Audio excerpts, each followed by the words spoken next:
Welcome to the continued podcast adventures of Superhero Speak. But I think many of the people that love this character and that love superheroes in general have used these stories as inspiration to say, you know what? I'm going to do something good in the world. I'm going to make a difference like my hero when I was a kid. That is my fondest memory of it, because when you're doing comic books, you want them to affect people. Right. You want people to care. You want to strike emotions. And I knew that Clone Saga was striking a lot of emotions. Can you imagine Pulp Fiction starring Goofy and Mickey Mouse? I can totally imagine that. I'm sure somebody's written that one too. Quarter pounder with cheese in France, Mickey? What? Royale with cheese, Mickey. Yeah. I can totally. See? I would watch the hell out of that movie. Yes, I gladly sacrifice that my progeny to you, almighty Marvel beast. But Neil Adams is somewhere going, it's my time. How do you measure success? Hey everyone, you're listening to Superhero Speak, and I'm your host Dave. My dogs are barking. I'm John, and I'm tired. I'm JD, and I thought you had a cat. I thought the cat was back. No, the cat is not back. Oh, I misinterpreted that Facebook post. We had the picture on there. Sorry. No, that was my other cat, and other people did too. But I quickly posted that I had two cats, and one cat is very good at hiding. So yeah, no, the other cat has not been found yet. I'm JD, and I say stupid shit. That's okay, JD. We forgive you. You're good. Dave, we'll just blame you for this. Oh, okay, good. So besides saying stupid shit, did you do anything interesting this past week, JD? I beg pardon? I'm sorry, I was dealing with guilt, and you have to say that again? How was your week? Did you do anything interesting? Oh, I coached a kid to a world team. I'm pretty proud of that.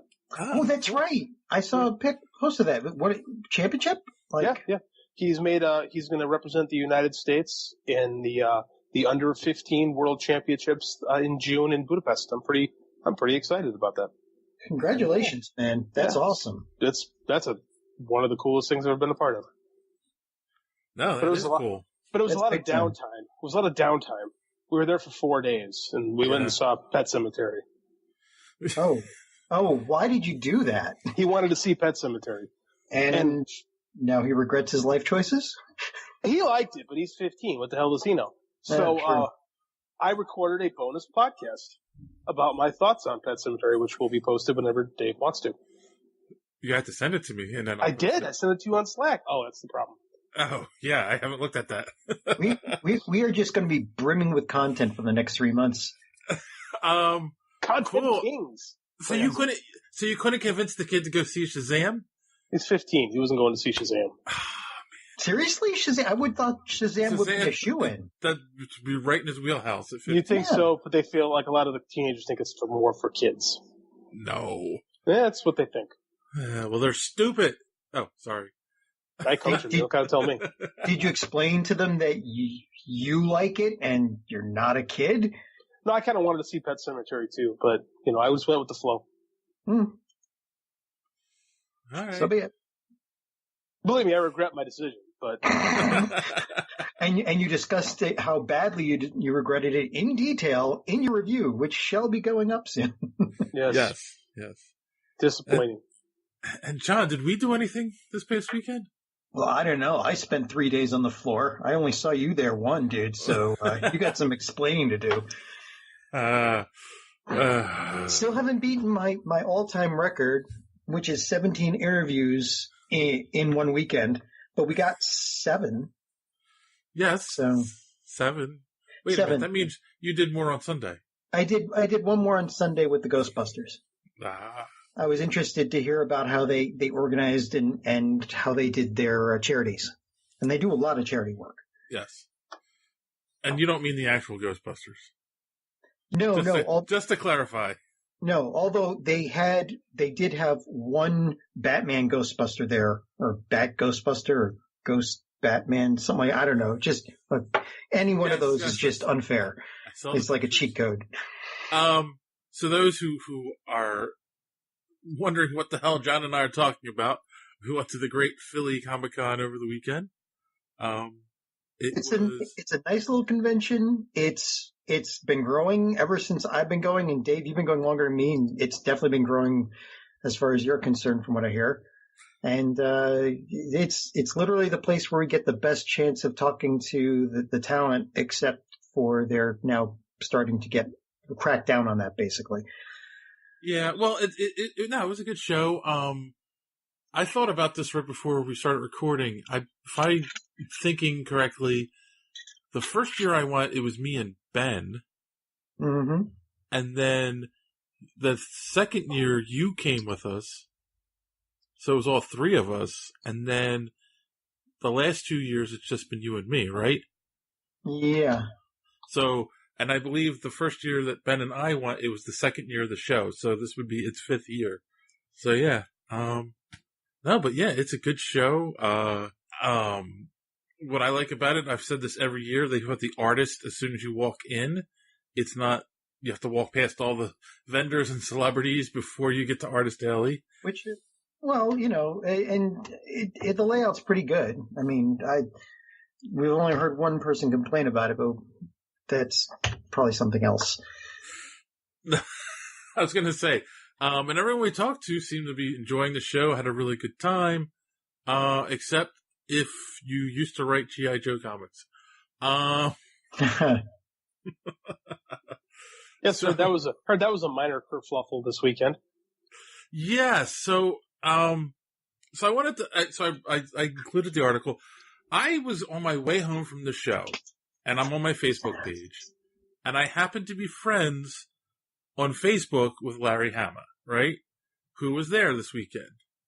And, he basically put this long post on his Facebook page complaining about the show, saying that he's a featured guest and he should be, treated better. And essentially, from my understanding, is he wanted a cup of coffee and they didn't have coffee for him. Oh boy. So, and I was like, I read it and I'm like, do we talk about this? Let's just ignore it. But then Bleeding Cool picked it up, and he kept posting on Facebook about the fact they asked him nicely to take it down, and he refused to take down the post. And then the next morning, they had a separate room for the artists, which we were told they weren't going to do. Somebody told me that they weren't doing an artist lobby or rest or lounge anymore. They weren't letting the artists use it anymore. Right. So the next morning he went, apparently there was coffee in there and some more snacks and stuff. But he then went onto Facebook and said, oh, they made an effort, but separate's not equal. So apparently his real big complaint behind the whole thing is that they weren't allowed in the green room. And I'm actually of two minds of this. And so I'm going to explain my thinking of it, and I'm going to see what you guys have to say. The thing is, I have been going to conventions for 20 years now, comic book conventions. First going as a fan, of course, and then I volunteered for a lot of years, and then working the cons. And one thing that I've noticed that was fairly consistent, and every convention that I've been to, is the artists, no artists they didn't have a green room for the artists, just for the celebrities. And what I think is, when conventions started, that wasn't a thing, right? Because it was just artists, it was just people who love comics who collect the comics coming in, and then the artists came and joined them, and they were just hanging out and having a good time, and everyone was on equal footing, and no one thought about that kind of stuff.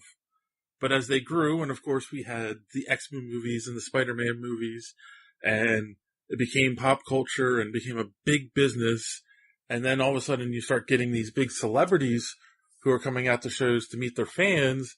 They're like, well, we need some place to go when we're on break, like a green room, so that, cause if it's Robert Downey Jr., he can't go out to the deli down the street. You know what I'm saying? To get a sandwich, he needs a place that he can go that might have food for him to eat, or so that and a place where he can eat it.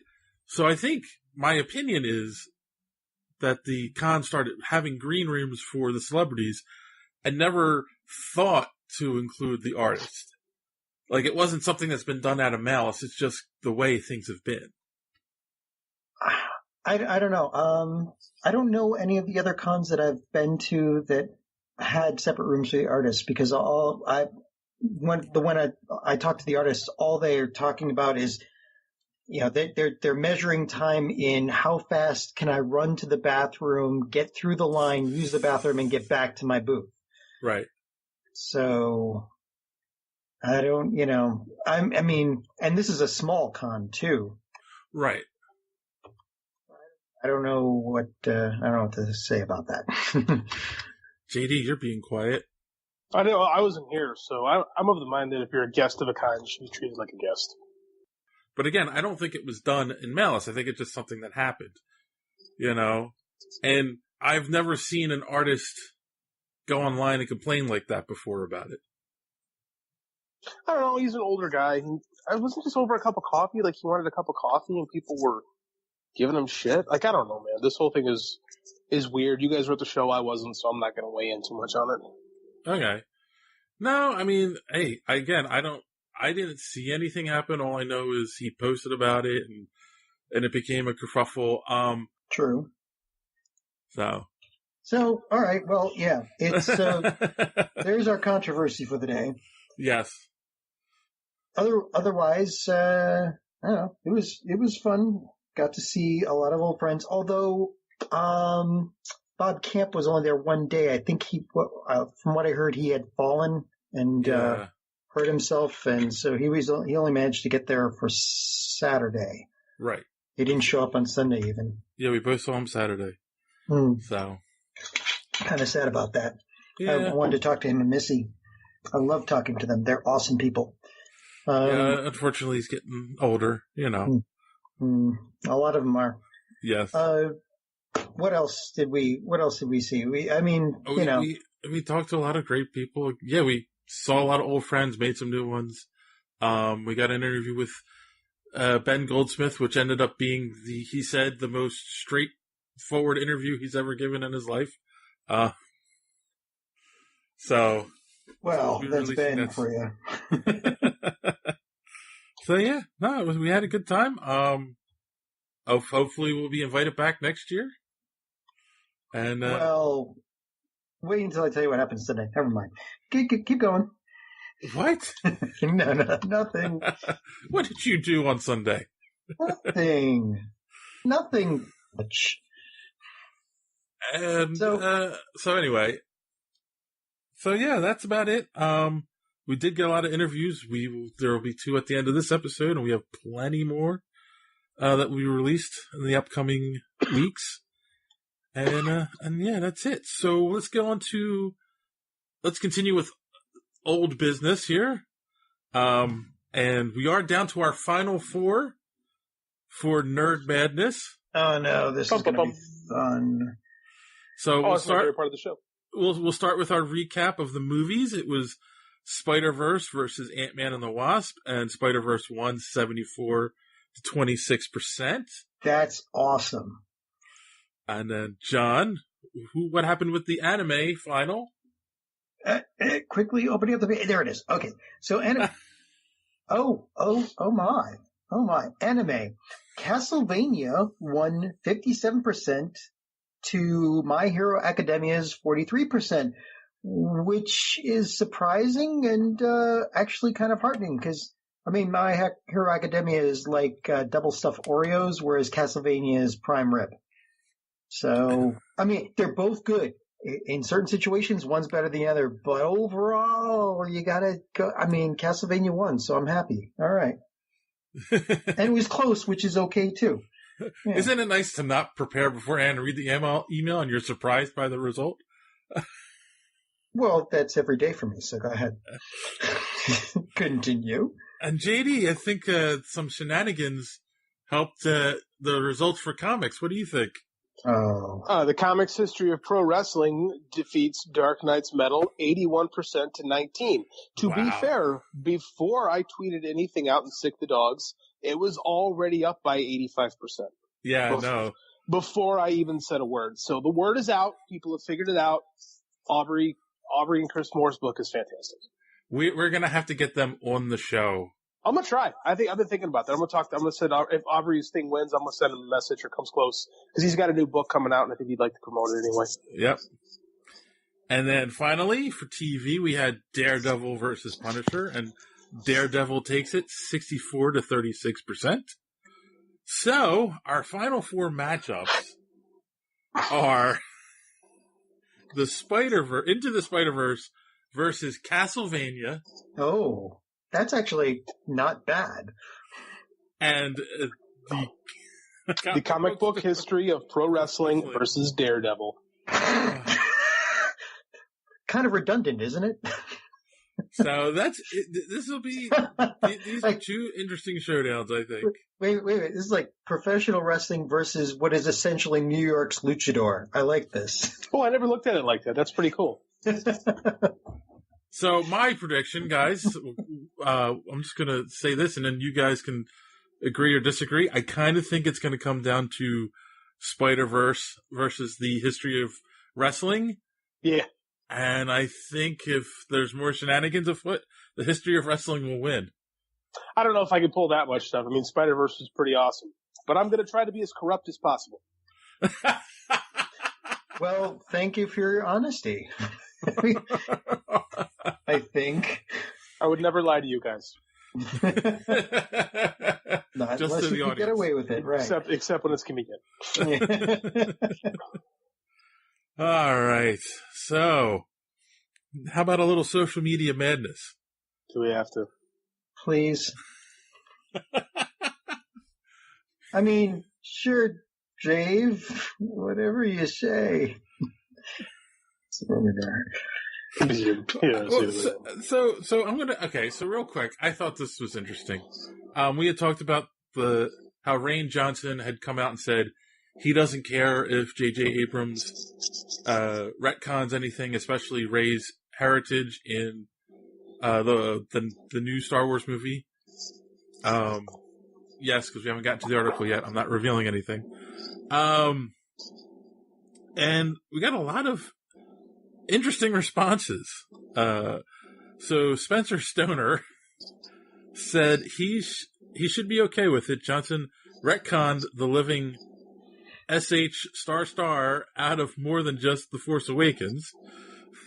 You know, people wonder why nobody really likes this, and it's because coherent storylines are kind of, needed for people to like these movies.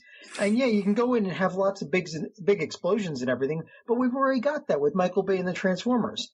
Counterpoint. When Leia slips Luke the tongue in Empire Strikes Back, there's no plan on making her his sister. Yes, we've talked about that before. Right, but that's still play. I get that, but this is bad. I mean, well, this also plays into Stream Addict's comment. I hate these movies got split into two directors.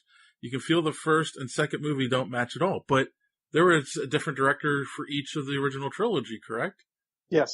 Well, but there was an overarching storyline. There's still an overarching storyline. It was constantly being edited. Like, it's constantly evolving. People have this idea that Lucas had this, like, giant plan for the Star Wars movies and that they were all supposed to be fun. But it wasn't like what was the name of the book? The Journal of the Wills. No, not the Adventures of the Star Killer. No, the something Splinter. Oh, the Splinter of the Mind's Eye. Yeah, the Splinter of the Mind's, which originally was what Empire Strikes Back was going to be. Right, Luke's looking for the Kyber crystal. Yes. Mm-hmm. And Luke and Leia end up together. There's no Han Solo in it, so right. Yeah, nothing at all. Right. Where and this is why this is a good thing we didn't have social media in the early 80s, because people would be like, it doesn't fit. Because if you watch Empire Strikes Back, it has a completely different tone and feel. Even the color temperatures of the shots are different than the first Star Wars. The only thing similar is the same cast, but everything else is different. Same with that Return of the Jedi. I mean, like, as films, they're different films. I know, but I mean, there's. We also have the benefit of hindsight to look back on those things and connect dots. We don't have hindsight in this case. James Gavisi said he's glad he's okay with that. The God of Coffee said that they are not going to do that. Nothing Johnson did wasn't ground through the studio mill and passed before the script was handed out. I should agree with that. Oh, wait. I'm sorry. These are backwards. Originally he said no point to it, though. Rey's lineage is just fine. There's no need for her to be a Kenobi, Skywalker, Windu, or whatever. She's just Rey.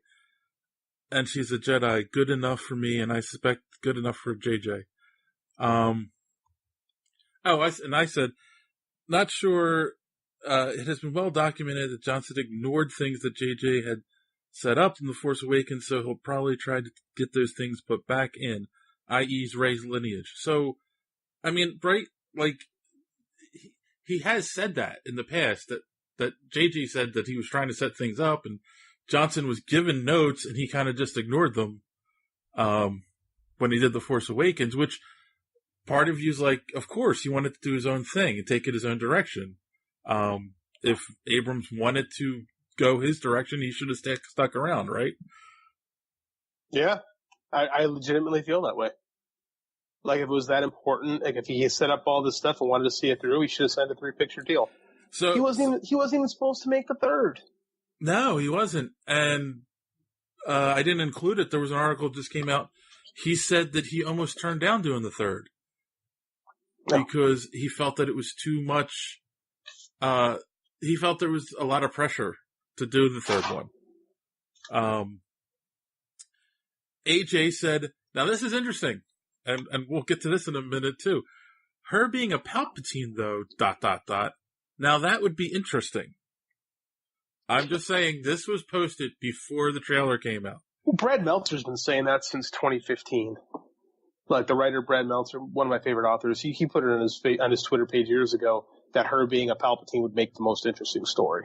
Yeah. Gateway Comics, I think they should make The Last Jedi non-canon. Wow. Like all the extended universe stuff, and ignore it. That film had so many problems from so many aspects, it's not worth keeping. He's from St. Louis. They don't take that seriously. Cardinal fan. Okay. And Red Robot, Scene 1. Luke sits up in bed covered in sweat. I just had a terrible dream with a boring side plot. Huh. The side plot is kind of weird. I can't argue that. So I mean, that's the whole thing. That's the reason I wanted to bring those up, is just, again, to show how torn the fandom still is over these movies. And I think it's, I was listening to a podcast today when they were talking about the film, and they said the biggest problem is that the fans build up in their heads what these movies should be. And then when they don't meet what they want, they get upset. I agree with that. I think that's the danger of fan fiction, is that we encourage fan fiction, so now everybody thinks that they have the idea for it and what the movie should be, rather than what it is. Like, we suffer. The problem with, like, social media and all this activity is that everybody has a voice, but not all voices are weighed equally. Right. Like, people who have ideas necessarily shouldn't be storytelling. And I'll stand by that statement. So, I'm not going to go over everything that I included in the email. I'm just going to do one more, and that's on the Joker movie. And the Random Chat Series podcast had said it's better than Jared Leto. Well, yes. And I said, that's like saying a glass of water is better than being electrocuted. Sorry. I thought it was funny. Moving on quickly. And then 20th Century Geek said, I'm excited that they are trying something this different and exploring the Joker in a deep way. Yeah, Random Geek Chat Series did respond to you. He said, I think a non-comic book fan Just like these movies are going to be confused, stating that as well, that Jared Leto was the Joker, but the comic book's sweaty. This just goes on and on and on and on and on. Yes. I wish I'd never even read that. Yes, that's why I skipped over it. So yes, exactly. And I said that. I said that in the show. Or no, I didn't say it in the show. I said it to somebody I work with, I think. That's my big fear, is that the normies who see this are going to go, oh no, well then that is the Joker, and that's all I need to know. And it's like, no. So I think it's going to, like I said, I think they're going to portray it as Black Label Joker. But I don't think the Jared Leto Joker stood out to anyone anyway. Like, it's not like people have been clamoring for a Suicide Squad remake. Like, if it's not good, people forget about stuff. This is true. Nobody's sitting there saying, you know what? Halle Berry needs another run as Catwoman.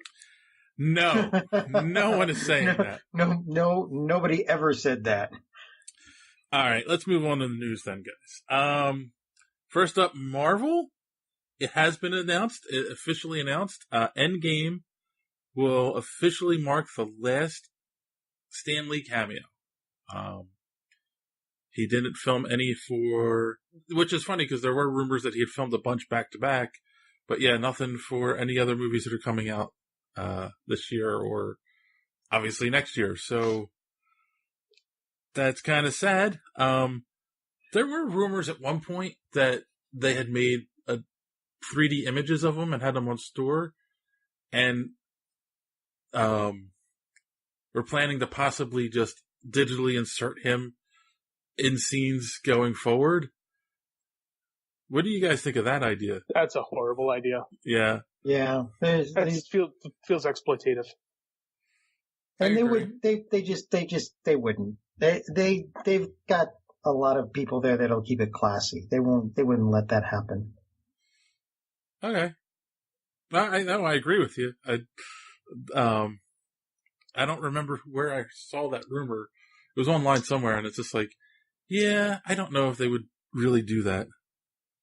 I'm just kind of curious if the cameo, is there something substantial to this final cameo, or is it just going to be something simple, you know? No idea. Oh, I imagine something simple. They never get too over the top with those cameos. They couldn't. It's a cameo. Right. I mean, that's literally it. So, apparently Mark Ruffalo can't shut up about Endgame.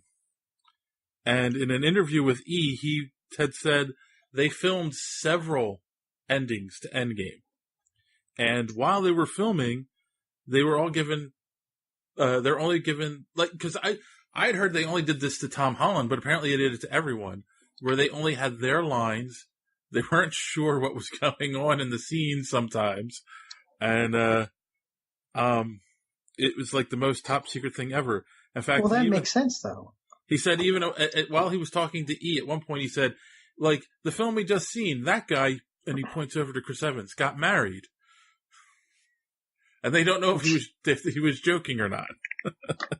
It's a hard way to make a movie. Like, actors have a hard time reacting to stuff like that. Right. I mean, first off, they have to react to things that aren't even there half the time in these movies.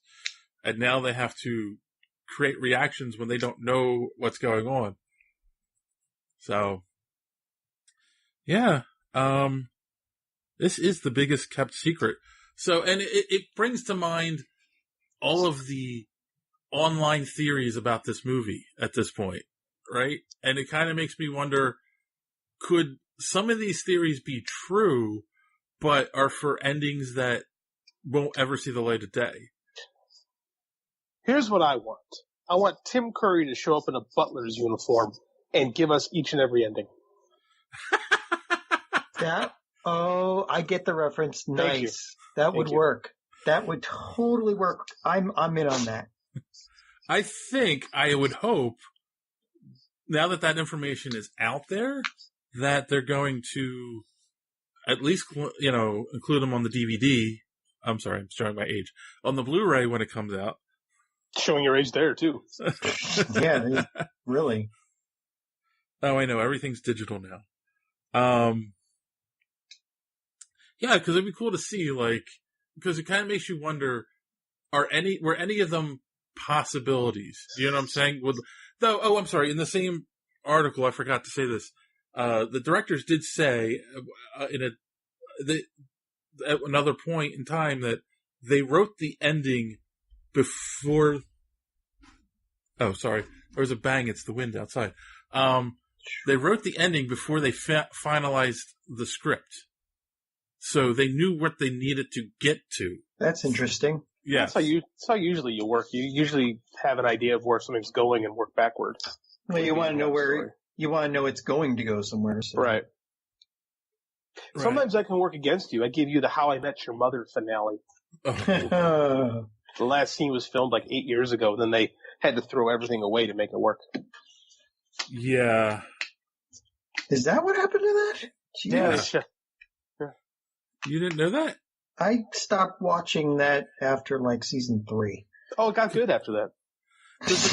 The big joke was that, are they going to get to the end and the kids are now adults? It's now 8 years later. But I know that they had filmed the kids like during the first season so that they had them even in the last season. And that's what they did. They filmed it all right away. But then they wrote the ending, but they never built to the ending. Like, in fact, the ending spits in the last like 5 years of the show. Oh yeah. So they had to undo their character development because they had they thought was a great ending, and the fans all kind of pooped on it because it deserved to be pooped on. Right. And that was the whole thing, is that my wife it's funny, she had waited to watch the show till it was over so she could binge it. And then when she finally got to the end, it was like, what? That was the last sitcom that I followed week to week. And the ending, put me off of television for a good, 6 months. I felt like 10 years was, thrown away. That'd do it. Yeah. So, what can you do? And, go ahead. No, go ahead. What's next? Oh, the final Marvel news that we have is, Kevin Feige has been talking about Phase 4. And of course, we all know at this point, Black Panther 2, Guardians of the Galaxy 3, and Doctor Strange 2 are all on the books to be worked on. And one of the things he said is the slate that we're building over the next 5 years. So they have a 5-year plan, not apples to apples. It is very distinct. It is two very distinct things, and I hope they'll feel very distinct. But there's a similar mentality going into it, which is, how can we continue to tell stories with some of the characters that audiences already know and love in a unique way, in a different way, in a surprising way, of which we have a lot of plans and ideas and working already going into it. Then, how can we introduce new characters that even hardcore fans, comic fans, and comic fans have barely known or barely heard of? That's really exciting too. So, I don't know what he means by characters that we've barely heard of. Unless, again, they said that the rumor is Phase 4 is going to be the cosmic phase, and they're not the most popular of the books. Yeah, Guardians is a popular movie, and I just think it means we're going to get a Duke movie. You think? No, I don't. Oh, okay. How about a new Howard the Duck? That might happen. Well, they're doing the cartoon. They're doing something cartoon. There you go. Yes. I do wonder if they're going to include X-Men because that whole thing is a lot of corporate-y BS. That's a very polite way of saying, I'm not telling you anything. Well, when asked about the X-Men, it's been a while. It's just beginning. It's all just beginning, and the 5-year plan that we've been working on, said Feige, we were working on before any of that was set. So really, it's much more for us, less about specifics of when and where the X-Men will appear right now, and more just the comfort factor and how nice it is that they're home and that we're all back, but this is a very long time. So right, he's basically saying there was a 5-year plan that didn't include the X-Men, and now they're back, so they're not sure how they're going to work them in, and it's going to be a little while before we see them. You buy that? No. Because I think movies that aren't filming yet, they can work characters into. You know? They did Spider-Man. Exactly. And totally surprised. Like, I still can't get over they showed Spider-Man in the trailer. You know?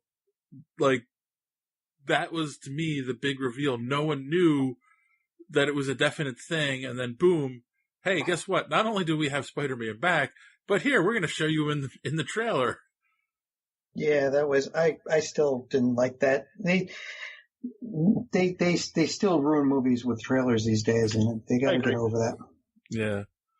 So yeah, no, it was, it's interesting. You're right. I don't believe them. I wouldn't be shocked if there's a Fantastic Four reference in Endgame, you know? Because why not? Why wouldn't you? Exactly. Just to say, we can do this now.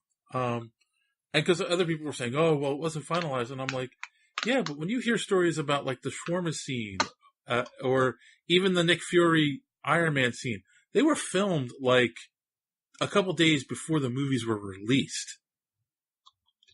I'm a pro wrestling fan. Everything is a work and based on a lie. Anytime someone tells you something, they're not telling you the truth. Right.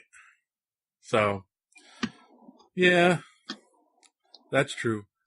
Speaking of people who don't speak the truth, let's go over to DC. Oh. Ouch. So, that's smart. So Margot Robbie's production team, Lucky Chap, has said that the Birds of Prey production has officially wrapped. So I'm guessing that means that we'll be seeing a full-on trailer sometime soon. Are you guys still excited for this one? Cautiously optimistic. We'll just put it up there.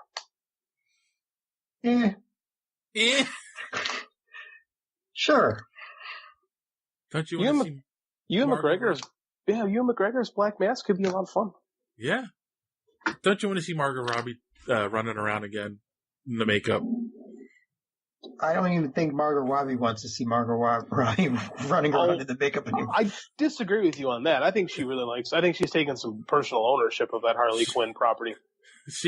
Her production company is involved with making the movie. She's making sure it gets made. Like, she wants this movie. So, yeah. That's her franchise, man. Yep. She's not an idiot. She knows it's a character that's going to make her, you know? Kind of has.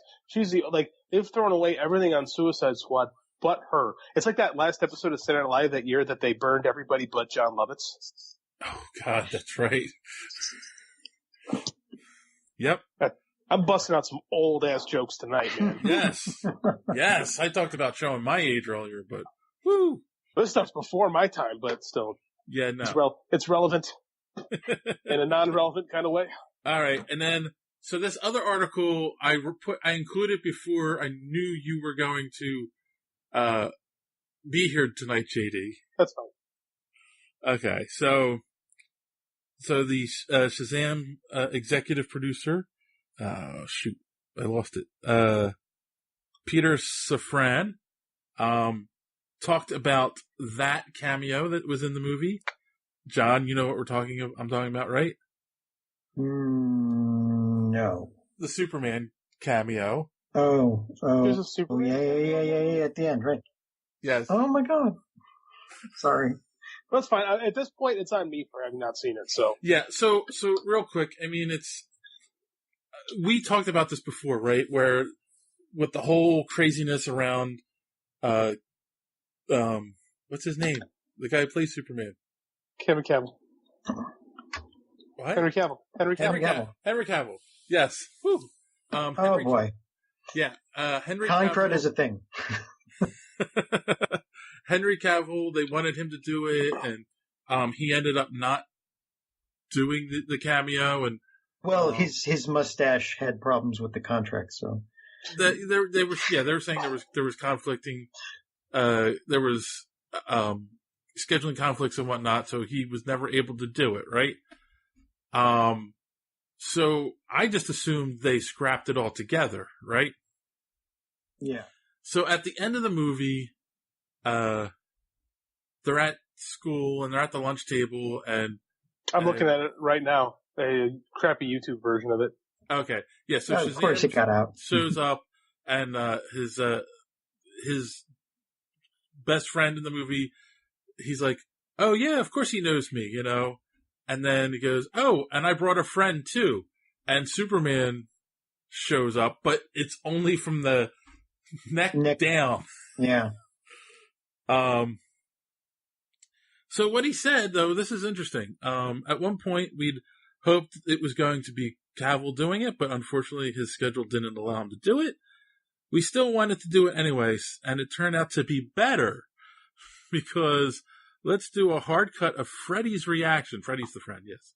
Freddy's reaction, because if we had Cavill, we would have written lines that had dialogue, but then a little bit of a hat on hat, because really, what's it about? It's Freddy's reaction. So we got out on that. So yeah, so like that's the whole thing. It's the kid, you don't see his face, you just see Freddy reacting to seeing Superman.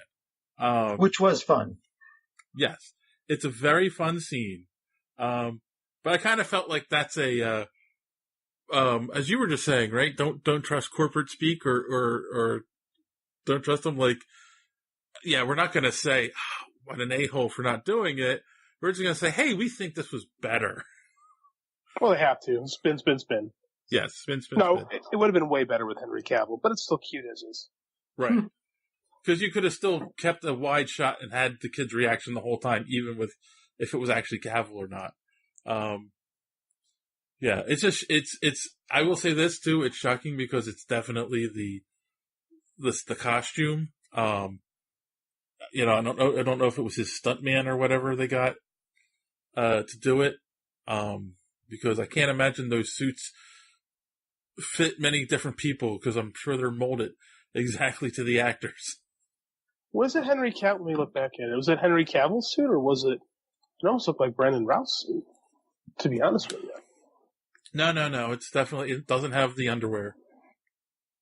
No, it was him. He even had the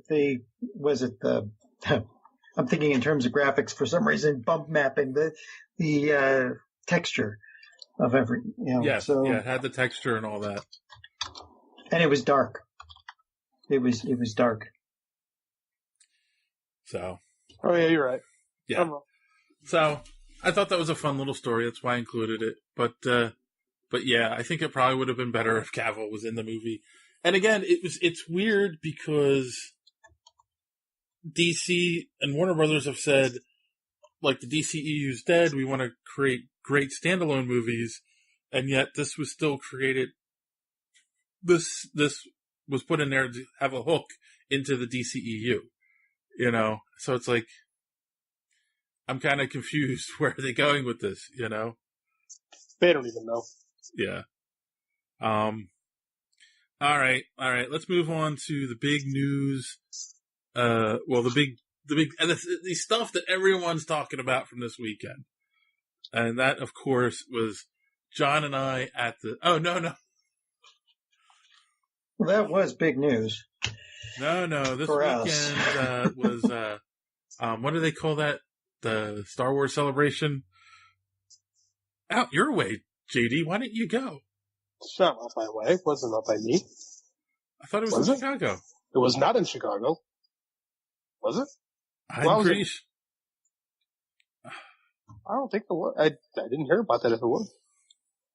I was in Nebraska anyway, so I couldn't have gone. See, there you go. Good. You got a good excuse. And of course, there's been a lot of news and articles that have come out from the show, and everyone's ramping up for the new movie, and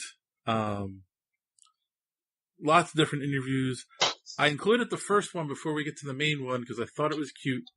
It was Mark Hamill's idea that he had tried to get JJ to put into The Force Awakens for the way he wanted Luke to return.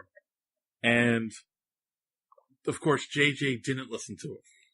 Did you guys read the article? I did. Yeah. So his original, so his idea was, Leia was going to get captured, and there'd be 2 stormtroopers escorting her, and the one stormtrooper shoots the other, and she's like, "What are you doing?" And he takes the helmet off, and it's him, and he goes, "I'm Luke Skywalker, sis, and I'm here to rescue you." And that's how he wanted the movie to end. Which, of course, would be a callback to when they first met. I know, but that's like the big problem. They keep calling back and calling back and calling back. Why don't they expand? Okay, so... Well, because they tried that and people were unhappy. Okay, so first off, I don't know why no one ever brings this up. Lucas has talked about this. The first 6 movies are all reflections of each other. They all have the same themes throughout them, same kind of points, and JJ was continuing that on with The Force Awakens because it's a self-referential universe that was created with Star Wars. Mm-hmm. So I still think there's a lot of that in Last Jedi, quite frankly, but no. And there's still definitely, we talked when we reviewed the movie, we talked about this. It's basically the same movie as Empire Strikes Back. You know, just told in a different time frame and a different, set of characters, but a lot of the same themes repeat. So, like, I don't think if they were going to expand, they would have had to start completely fresh. No Skywalker, no nothing. Just, here's a new movie that takes place in the Star Wars universe. Which nobody wanted, right? To be quite frank. Everybody they want to play in the Star Wars universe. It'd have been cute, but I kind of like what they did a little bit more. Yeah, until he throws the lightsaber away. I like that part. I like Luke's journey in Last Jedi. Not a lot of people like that part. I don't know. I kind of felt like it was. Oh yeah, at least it's different. I'll give him that. Yeah, it's different. So therefore, evil must be destroyed. Damant quad non intelligut. Yes, I got it.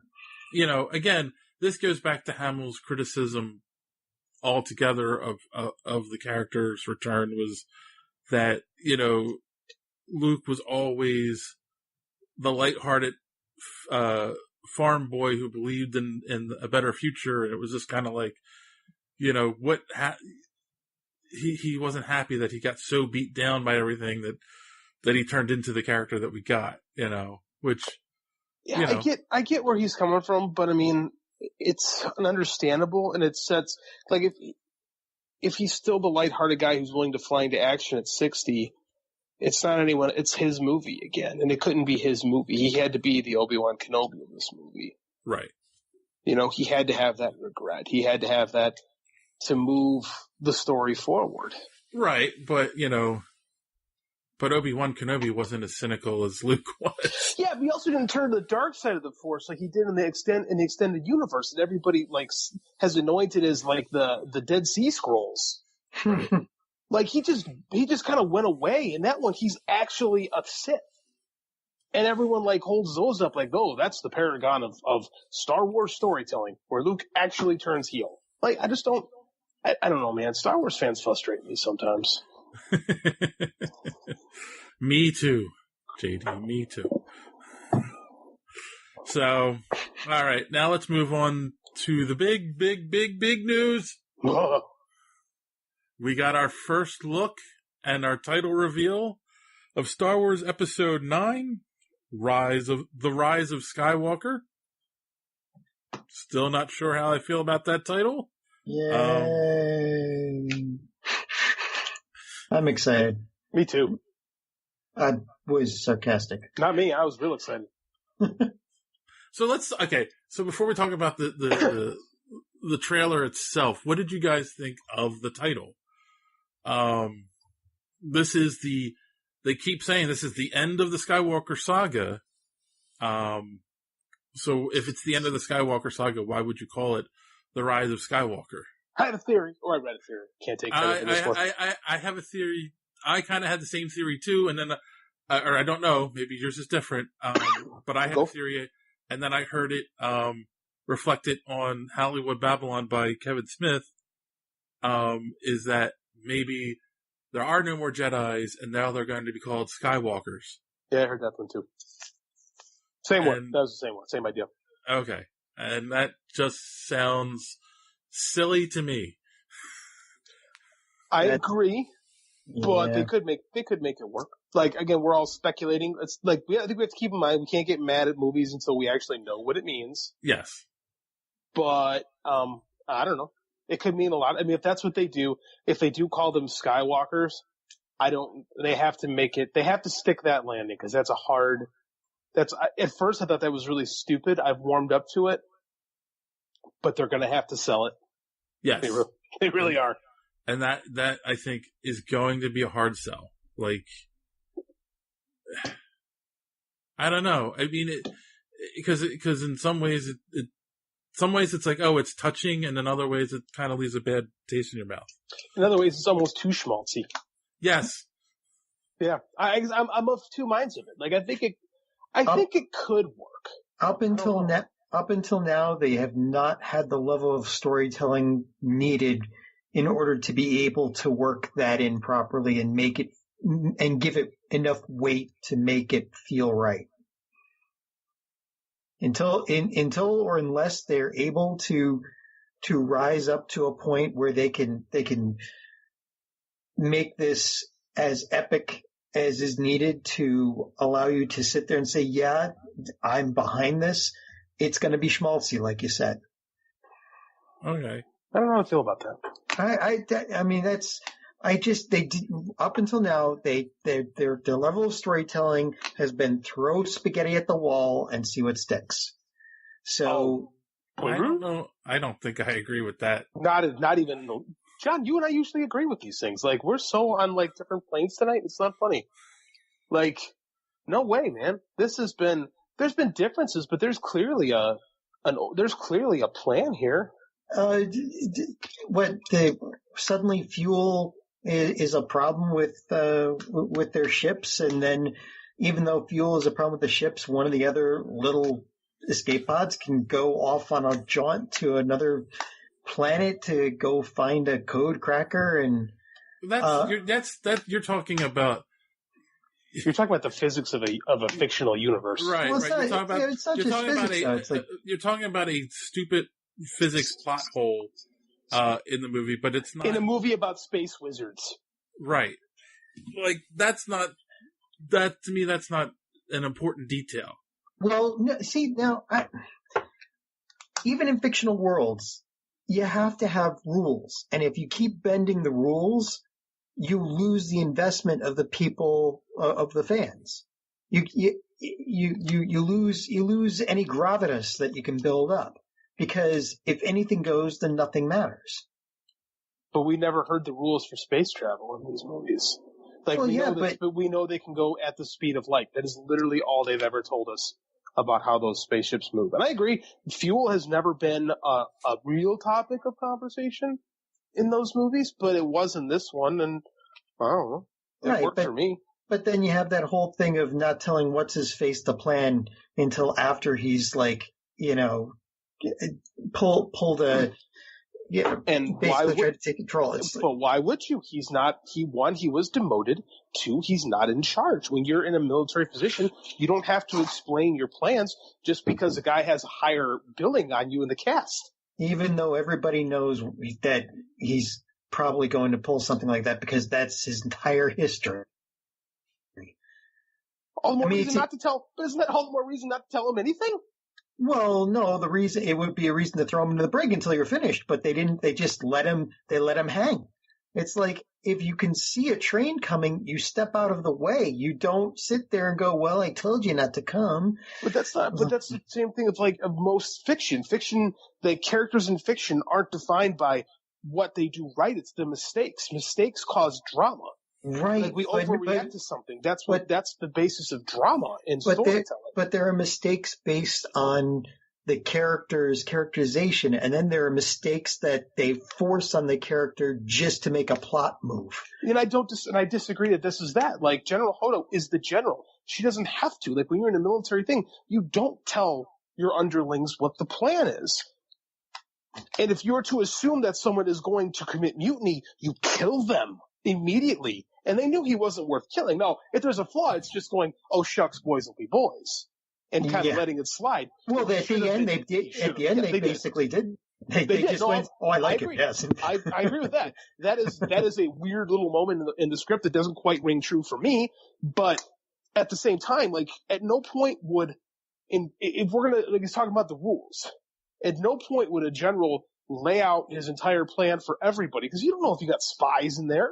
You don't know who's working actively against you, including your own people. And you have to assume that your own people aren't going to be mutinous. Also, yes, and no, I know at the time when the movie came out, I didn't totally agree with it. You can also make the argument, well, they were being tracked, and they didn't know how they were being tracked at that point. That's true. So they didn't know who they could trust. Mm-hmm. And I'll be quite honest with you. I thought Poe Dameron in the first movie was going to be revealed to be a villain, because I know everybody went crazy for him in the first film, and I just thought, man, something's up with this guy. And my feelings were clearly wrong. There was just something in the performance that I thought was a little off. But I mean, I get it. Makes sense. Like I said, that's the only reason people are upset about that, is because it kept the storyline away from them, which was the entire point. Yes. So the trailer itself, we open up and we're on what looks like a desert planet. We don't know if we're on Tatooine or Jakku. All we know is Rey is standing there. Which comes to my first problem with the trailer. She has Anakin Skywalker's lightsaber again, which we saw her and Kylo Ren destroy in the last movie, and then left it on the ship that got destroyed. Sure. And I just kind of felt like it would have made more sense if she had Luke's lightsaber at that point. Though, of course, there's also the argument that it's established canon that you're not a full Jedi until you make your own lightsaber.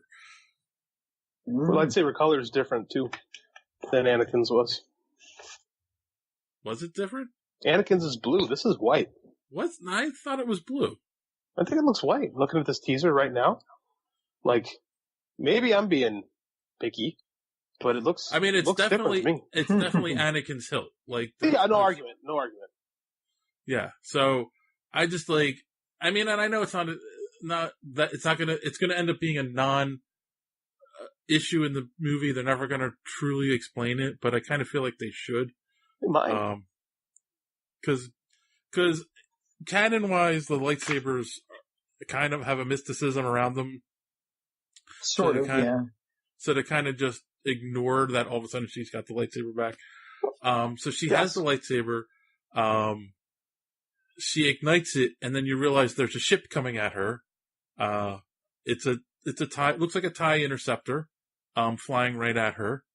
And she runs a little bit as it's coming towards her, and then jumps, and then the scene cuts, and it says this December. There's been a lot of speculation on whose ship that is and who's in there. Of course, the assumption is it's Kylo Ren, but they never show the pilot's face, so it could just be a random TIE fighter pilot. Could be a training she's about to cut in half. I'm sorry, what did you say, JD? Could be a training sequence too. A training sequence? I didn't even think of that. That is the raddest training sequence. I mean, like, you're gonna die at that point. You're a Jedi. What better use of Jedi skills than to not die? Yeah. I mean, yeah, it could be Poe in that ship. Could be. You don't know. That's maybe why they didn't show his face or her face. Interesting. So we get, I'm not going to go over every scene. We get some quick flashes of, action sequences. We see Kylo Ren killing somebody with the hilt of his lightsaber. We also see him piecing back together his mask, welding his mask back together, which I thought was an interesting. That is a retcon whole thing. Like, that is like, I don't know what retcon is the right term. Retcon is just thrown around too much, I think, by comics people. I think that is no, we're going to put attention back on this. Right. Like that was a big thing in the first movie. He always had the mask on. And, second movie, not so much? Yeah. They kind of made fun of the mask and told him, and he got mad and destroyed it. And he had a weird scar on his face. And now he's putting the mask back on, it appears.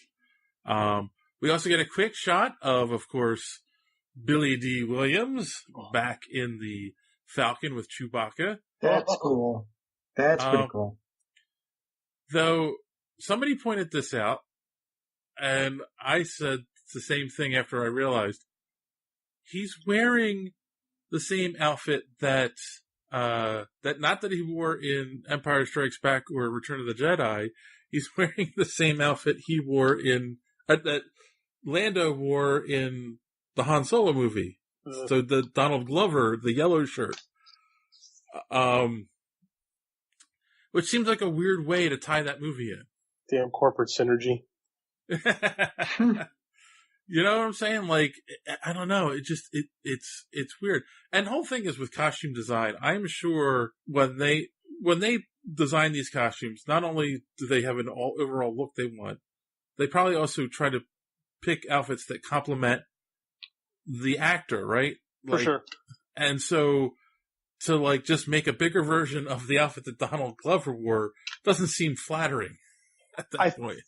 I think when this was done, they thought Solo was going to be a bigger deal. So I think they thought it might have been like, oh, sweet, he's doing this. Yeah, but it didn't work. That is probably true. Yeah, it just seemed weird to me. So I can let it slide. But, of course, there is also the other weird thing. I think we talked about this on the show before, too. In Empire Strikes Back, at the end of Empire Strikes Back, when Lando and Chewie are in the Falcon, and they're saying they're going to go off to find Han, Lando is wearing Han Solo's outfit. I've never noticed that. Yeah, the black vest and white shirt from A New Hope. That's weird. Yeah. So,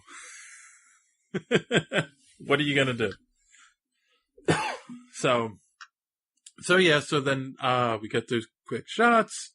Some more, action. We get some people on a speeder. C-3PO is there. And the whole time we get a voiceover from Luke. He says, which I do like the lines that are used here. Basically, she has the knowledge of 1,000 generations or something like that. But now this is her fight, and he does say that we'll always be with you. No one's ever truly gone. And we get a shot. They're on some planet we haven't seen before, it looks like. The group of them, with all our new characters, we've got Chewie along with Rey, Finn, Poe, and C-3PO, and BB-8. And they're looking out at the water. And what do we see in the water but a piece of the Death Star? Is that what that's supposed to be? Oh, yeah. Yeah. Okay. Yeah. I wasn't sure. I got that one. Yep. And then we cut to black, and we hear the Emperor laughing. Yeah. So, talking about referential storylines, we're bringing the Emperor back. I don't know if they're exactly doing that, but we'll see. That's done on purpose. Like, I think I don't know, man. Okay, wait, hold on. They are. Guys, when they showed the trailer at Star Wars Celebration, Ian McDermott was there. So yes, they are. They said, J.J. Abrams goes, oh, and we brought somebody back, and he came out. And they said that he's in the movie, and it was the best kept secret in Star Wars history. No one knew he was in the film until they revealed it on that day, and then they released the trailer. That's true. So, yeah, he's in the movie. In what capacity, we have yet to find out. My son, who is somewhat familiar with the extended universe, had said that in some of the books, they talk about how Sith Lords who die can end up haunting locations, and he thinks that the Palpatine's ghost is in that section of the Death Star. Well, if he got as powerful, if he's got as big a power up as Yoda, then he can probably force lightning anybody to death that he needs right now. So seriously. So what are going to do? Like Palpatine is like the evil behind the.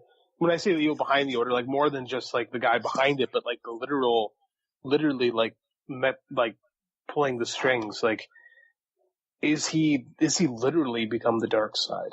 So the other guy's gone, really? Like the other Sith Lord is just, Snoke? Yeah, Snoke's yeah, Snoke. But I mean, like, we don't know who he is, where he came from. He was just there, and then he got cut in half. And Dark Lord of the MacGuffin. Yes, and no one knew anything about Palpatine until the prequels came out. That's true. No one knew his name was Palpatine. Yeah. Yeah, but we knew Palpatine was running things. We knew he was like, they never explained where he came from, how he got his power, any of that. But he was involved. This Snoke guy was just a hologram most of the time, and not really directing things so much. So is Palpatine in the second one. He's just in a hologram. He's literally just a hologram. We don't see him till Jedi. Yeah. He's only referenced, albeit briefly, in A New Hope, and we just have that one little shot in Empire Strikes Back. Like, we don't know jack shit about an Emperor. Like, he's just right, and it's not even the third one. It's not even Ian McDermott in Empire Strikes Back. Right, it's a dude. Yeah. So I mean, I think that those critiques are a little. I'm reaching. I know. Yeah, you're starting to sound like some of those fans online, John. You might want to be careful. Yeah. Go on. Next thing you know, you'll be microwaving a Rose Tycho doll. That's not a bad idea. Z Kyle. I am kind of curious, like, because, she was there too. What's the actress's name who plays Rose? Kelly Marie Tran. So she was at Star Wars Celebration. There's only a quick flash of her in the preview. Like, do you think she's going to have as big of a role in this one as she did in Jedi? I do. Okay. Spite. I think they'll do it just to spite the people who didn't like her. I truly believe that. So it'll be a spite role. Okay. I think so. Because that's the dream role every actress wants, is the spite role. Oh, for sure. Especially when, with that, I'm sure there's going to be a great little monologue at some point. Hopefully something. And then we'll see more dolls getting microwaved on YouTube. It's a vicious cycle. But their toys are getting bought, which isn't that the point of all of this? Well, exactly. If you're buying the dolls to microwave them, then you're just helping the machine. You're feeding the machine. The machine says, we'll make another one for you to microwave. You get your hits. We get our toy sale. Everybody wins. So I do you kind of, I think, already agree with this, but is bringing the Emperor back pandering, or do you think this is going to lead into like a really good story point to resolve the whole thing? I don't know. As for me, again, it just, each one of these feels like almost like a standalone, and anything goes in each one, and they don't really have an effect on each other. So, whether or not it'll be dependent on what they do in this film. That's okay. I don't think it's a good idea. I don't think it's a bad idea. I'm actually finding myself surprisingly blasé about this because it's just, again, my brain finds no purchase in the overarching storyline. It's just because every time I think, okay, this is going in a good direction, it completely changes direction and then throws stupid plot lines out. I can't. And I'm sorry because I love Star Wars, but I just can't do it with this. I just can't even. I don't know. I sometimes I think that way, but then I remember what, people like Kevin Smith says, if you really love something, you want more of it, regardless of what it is. Like, it's not Transformers. I don't love Transformers anymore because of those movies. But is it up to the movie, the director and the writer to make the movie that the fans think they want, or, to tell a good story? Well, okay, either or would be good. I mean, but seriously. I think you need to get on EVS's channel and hang out with him for a while. This is the surliest John I've ever seen. Yeah, I think this might be a sober John. So. No, God, no. Oh, okay. I've had a few sips of my telomere dew here. I'm good. I think that I have a hunch that I know I saw what you put forward. Is that pandering to fans to bring them back? I don't think so. I do think this has been the plan all along because there has been something moving behind the scenes. I think we all just assumed it was Snoke because that's how it was set up. But then he was dealt away with so quickly that I think a lot of people were turned off by it. But I do think that's the plan. Like, these movies, it's not like these movies don't get made without, like, Kathleen Kennedy is still the person controlling these things. And she's not letting directors do whatever they want. She's letting, like, a thing like with Kylo Ren's mask is one thing. A thing with, like, well, we're going to get rid of this character and I want this to be the villain. No, this is going to be a villain. That's something different. Like, there's far too much corporatism going on for that to be a thing. So I do think that this has been the plan all along.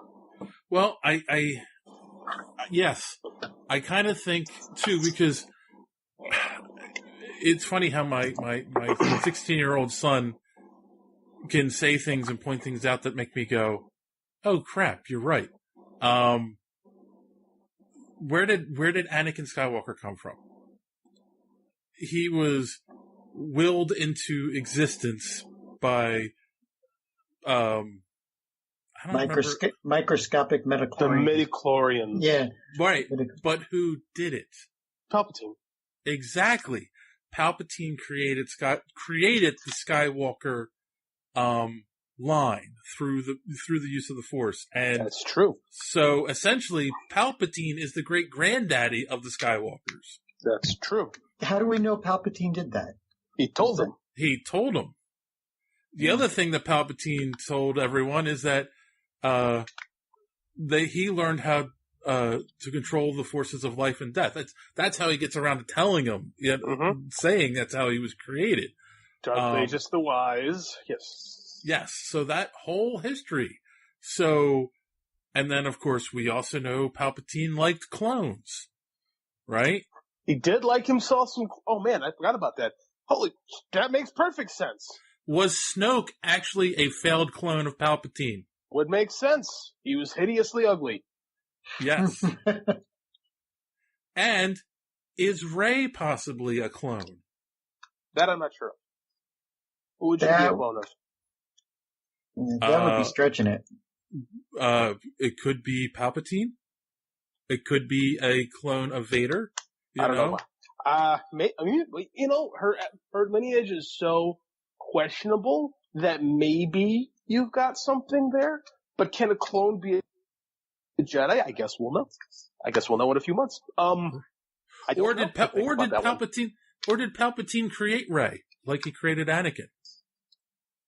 Which would explain, because okay, let's go back to this. Everyone complains that Luke had to learn how to use the Force, but Rey just gets it, right? And I thought that was an interesting criticism, but I think it had some value. Everyone's raving about the little 9-year-old who can somehow fly these deadly pod things, right? Right.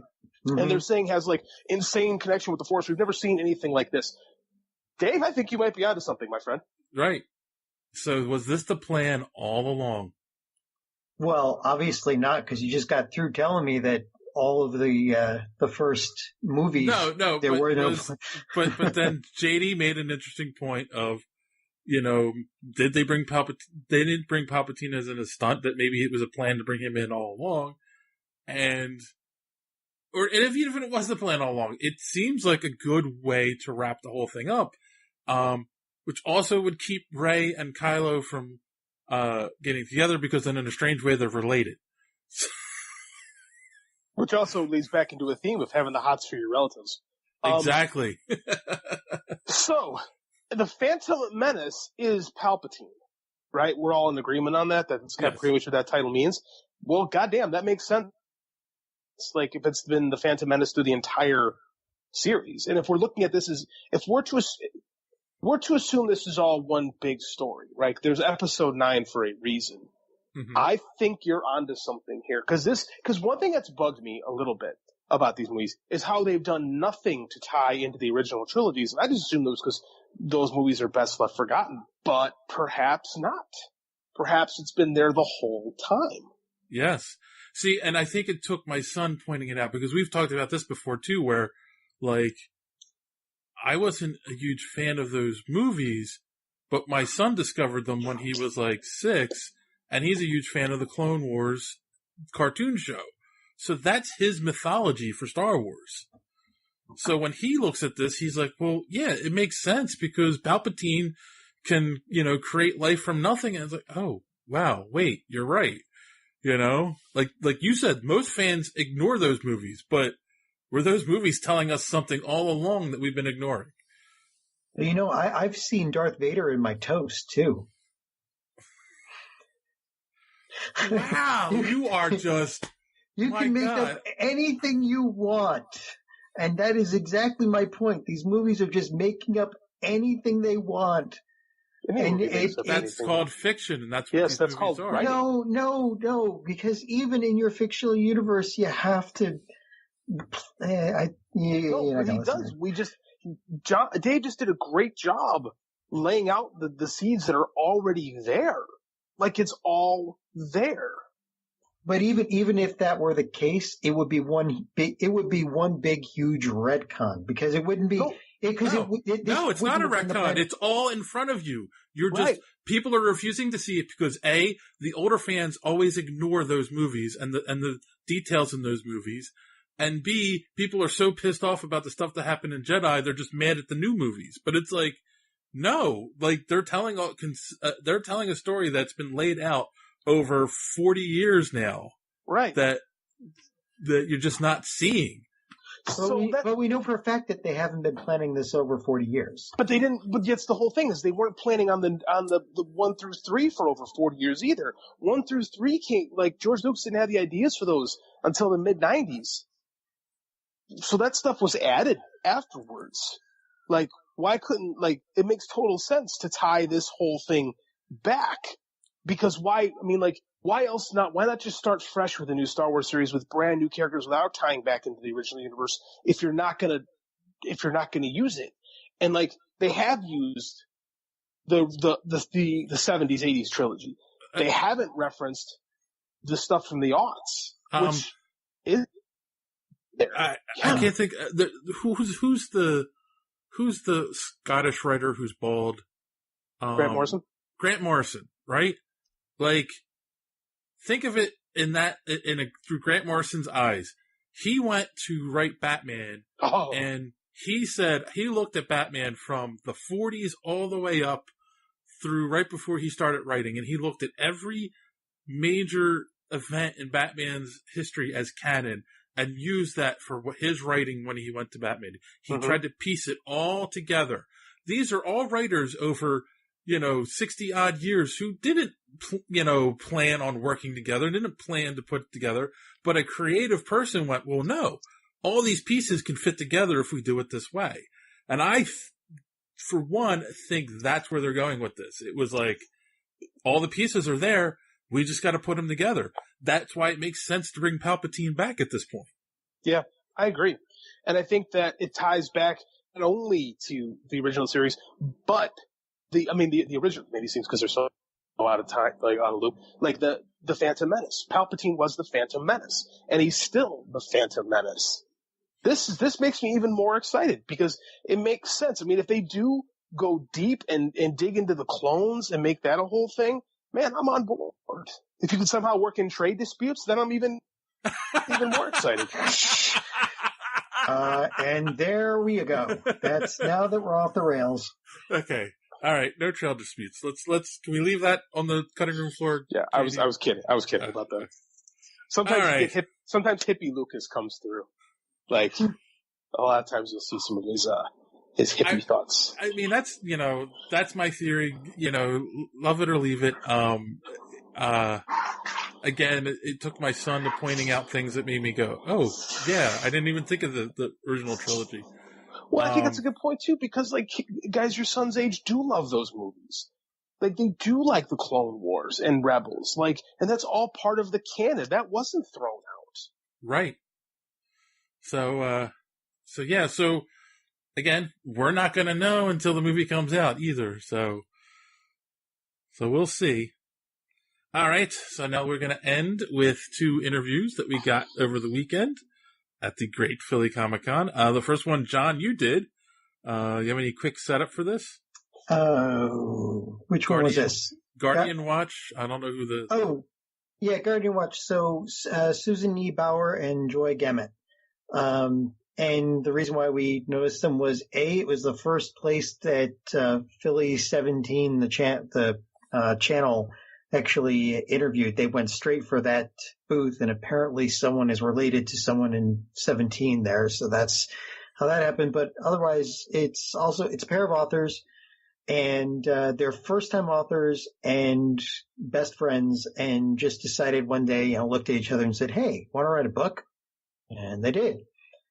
And their daughter was out front of the booth, dressed up as the character. So here's how they did it. All right, John O'Grady, Superhero Speak at the 2019 Great Philadelphia Comic Con. First interview, and it is with 2 co-authors. And your names? Susan Brower and Joy Gamet. Oh, pleased to meet you. I was brought over here because you had a cosplayer in front of your setup here, and she's your daughter? Actually, she is, and she's also a cover girl on our book. Right. And, of course, so I get to take a picture of her, and then she gives me the spiel about the book, and the book sounds really interesting. So tell me about the book. Well, the book actually is the Guardian Watch series. It's book 1. It's a standalone. Each book will be standalone. However, they all are connected because they span almost 2,000 years. The first book is the present day. Mm-hmm. Book 2 is about 303 AD with some historical significance in our novels. Also then, book 3 is the future. It all is a result of a series of random acts, and a band of unlikely heroes are forced to unite to save not only themselves, but the earth and celestial realms from the ultimate evil himself, Lucifer. And actually, the characters came to me in a dream, and I was telling my best friend about it one night, Joy, and the next week she slid some papers across the table there to me and said, "Read it." And I said, "What is this?" And she said, "Well, read it." So here it was, my book. And I just looked at her and thought, how about that? It's my book. It's pretty darn good. And that's when this happened, and we're really thrilled about it. So you're best friends, and this is your first book for both of you? It's our debut novel. And how did that work out? Because I've interviewed a lot of other authors, and it's usually 2 authors that decide to collaborate on something. But for you both, it was like, book, just one day. It's funny because I'm a pediatric nurse for over 40 years. My best friend, interior design, part-time kind of. Yeah, and we get together every Friday night because we love each other so much for years, and we just talk. And here this drink came up, and we've collaborated. We've had a wonderful time. Yeah, it's been crazy fun. So much fun. Well, both those professions obviously scream author. I mean, yeah. it's like, yeah, they do, don't they? well, based on everybody else we know, you progressed quite far.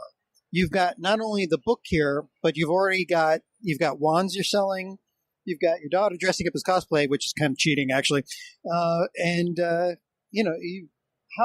you get from talking to each other about the storyline that you were going to come up with to all of this already? Well, I mean, how long has it been actually? First, it's been actually about 2.5 years.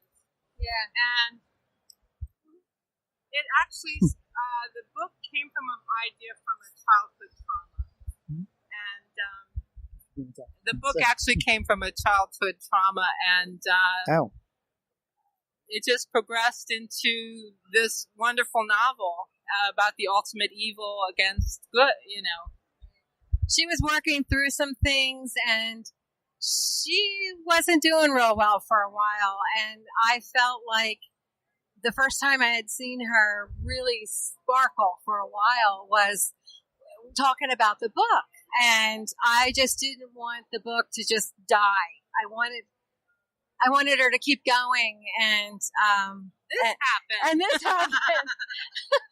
That really wasn't our intention, but it was fun, and it kept her engaged, and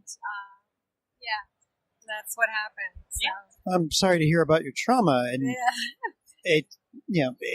getting a chance to do this. Yeah, it is unfortunate, and like I said, the book, it is therapeutic, but I think it became very fun, and we were surprised when people read the book and said, "This is really good. You should, publish it." Yeah, and we're shocked. And we've even had people say, "This, I can see this as a movie," and people that we don't even know and love. That's like crazier things have happened. I know. That's crazy. So how did you divide up the work? I mean, do you write one chapter and the other one the other, or was it like sometimes the characters would have whole patches of dialogue to her when she's sleeping, and she'll wake up and write it, and she'll either call me or she'll write it down and send it. Sometimes I would write, like she would tell me kind of how she sees the story going, and I would say no, or I think it should, and then I would start writing, and then the characters kind of, it's funny, the characters talk to you. It's so weird, but they do. It's true. They do talk to you, and they say, "No, I wouldn't do that," and you have to change Especially the dragon warriors. They don't talk much. Right. But between both of us, we kind of figure out, where it's going. Yeah. That's awesome. And it's been 2 years. So once you wrote the book, what was the process from getting to there to getting it published? We were thinking about, it was very difficult. Okay. If you go to a publisher, they really don't want new authors. You're talking old school publishing, right? They don't. You have to so we have to start someplace, and we feel this is a book that needs to get out there. And so we're self-published. There are other avenues, but we decided to go through Amazon. And we have the paperbacks and ebook. Kindle, it's on right? ebook, and we it would have taken way too long to go the traditional route, and we're not getting any younger because we're both in our 60s, so we're like, didn't want to wait that long to publish it. So on ebook, it's on Kindle Unlimited.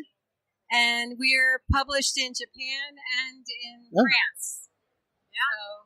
So we were surprised. Got the translations and everything, huh? Yes. Yeah. Wow. Amazing. Yeah. Yeah, we were shocked when it was like, somebody bought it in Japan. Oh my God.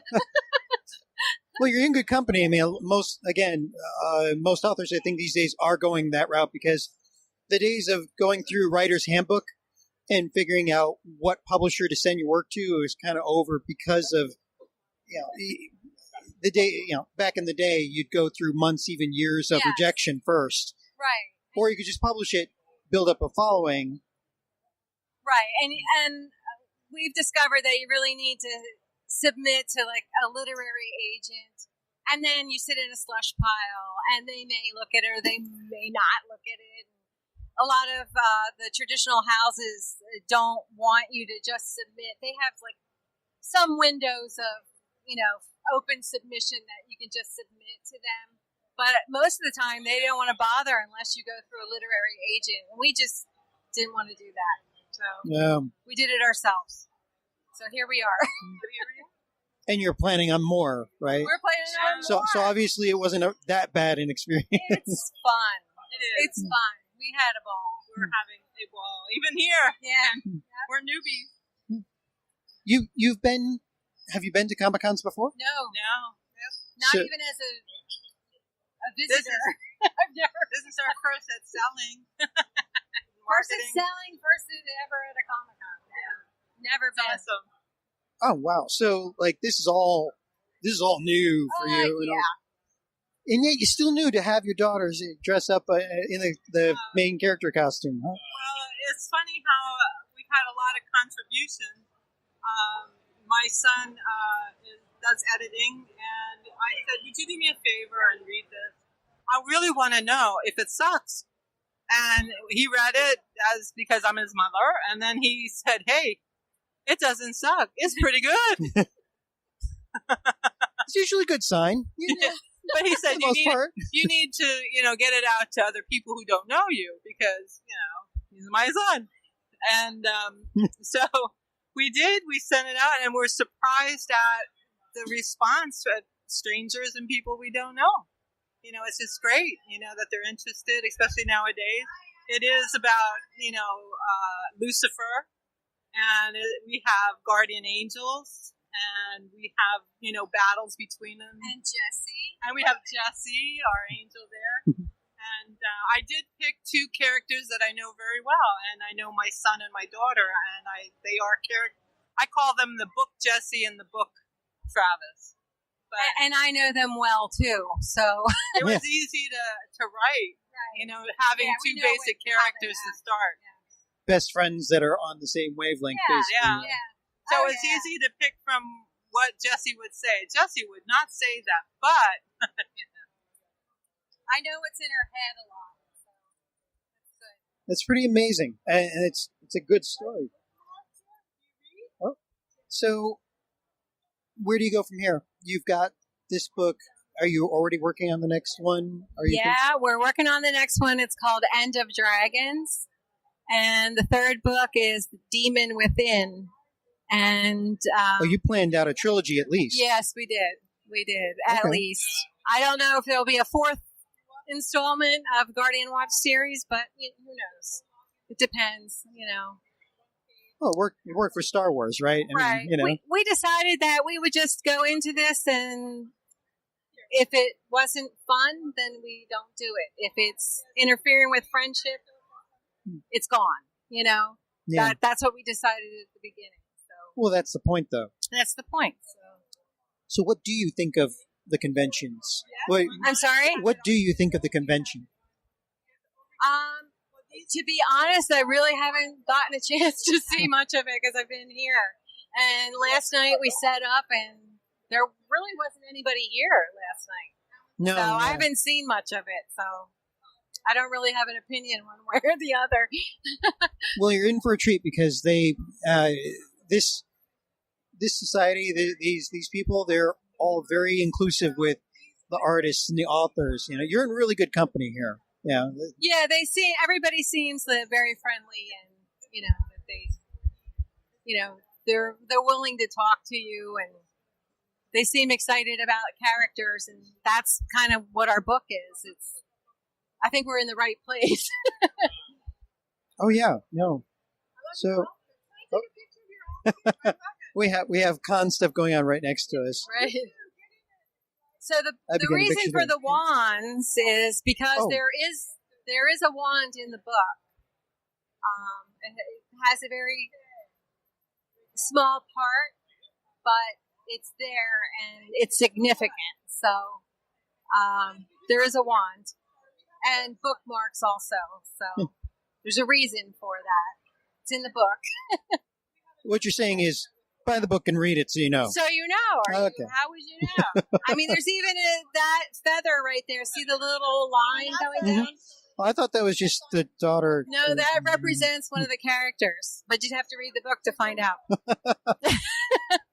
I'm getting the hint now. You're getting the hint, yeah. No, well, I wish you guys all the luck. Thank you. And, take a break at some point. Walk around the con. These conventions are a lot of fun. And again, there's so many authors down that way. And I'm gesturing because, but they'll love talking to you about, your process. And I will. I figure I have 2 more days of this, so I can scoot around at some point. I'll make my husband come sit here in my chair. He's standing there in a black shirt there. But, yeah. All right. So where can people find information on the interwebs for your book? Well, so where would they go? Information on our website is guardianwatchseries.com, and then our Facebook is Guardian Watch Series, and we're also on Amazon.com. If you look up The Last Rogue Soul, we're on Amazon, and you could buy us in paperback or on ebook. We're also on Kindle Unlimited. Okay. So if you belong to Kindle Unlimited, it's free. So awesome. That's where you can find us. Well, we got random Klingon number 4 now. So it was a pleasure. It was a pleasure talking to you two. Oh, and great. I wish you luck and have a good time. Thank you. Thank you. That was a great interview, John. Yeah, well, it's always nice to. I mean, we've covered authors before, and usually when you see 2 authors working together, it's basically, like I said in the interview, it's basically 2 well-done authors who've got books out that decide to collaborate together. This was just 2 people who are completely, one pediatric nurse, the other's an interior designer. But sure, let's write a book together. It's pretty cool to hear stories like that and see it successful like this. Yeah, no, I agree. And it also brings to mind people like the Russo brothers, who are not only co-directors, but they're brothers. Mm-hmm. I've kind of wondered how that works out sometimes. Or doesn't. That'd be a more interesting story. And then our final interview for this week that we got from the show, we got to talk to the one and only Christopher Priest. For those who are not familiar with Christopher Priest, he had a very famous long run on Black Panther, created many of the characters that were in the movie. He worked on Amazing Spider-Man for a while, and he wrote the Falcon miniseries that came out in the 80s, which made me a fan of the character when I read that miniseries. It was one of the first miniseries that I, actively collected, when I was a kid. So, and he was also the first African American editor over at Marvel Comics. So we saw him, and I was like, "Ooh, maybe we should talk to him." And you can tell him, John, I was a little nervous at first to go over and talk to him. Yeah, but he's the nicest. He turned out to be just the nicest guy.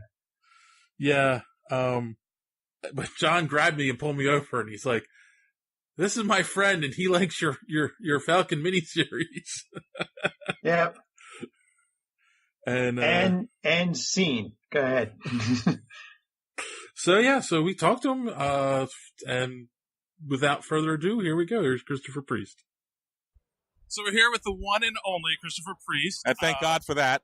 If for people who don't know, he's worked on Spider-Man, Black Panther, Falcon.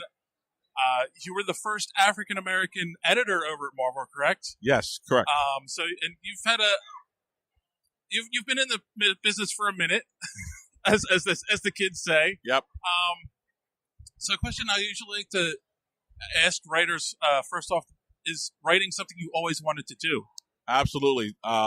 When I was 10 years old, I asked my mom for a typewriter. Wow. And she thought I meant like a toy or something. That right. You tap the keys and bubbles come out. And I was like, no, I had a real typewriter. And I had to really talk her into it. So for my 10th birthday, she bought me a beige Royal, that was the brand, Royal manual typewriter, a little portable typewriter. Right. And I typed in that thing until I killed it. Wow. And then, of course, my sister wanted a typewriter. She never used it. She just wanted it because I got one. She just put hers in the closet. She never used it. So after I killed mine, I got hers out of the closet and killed hers. And at 10 years old, I wrote my first novel. It was a Batman novel. Wow. Batman and Robin adventures and so forth.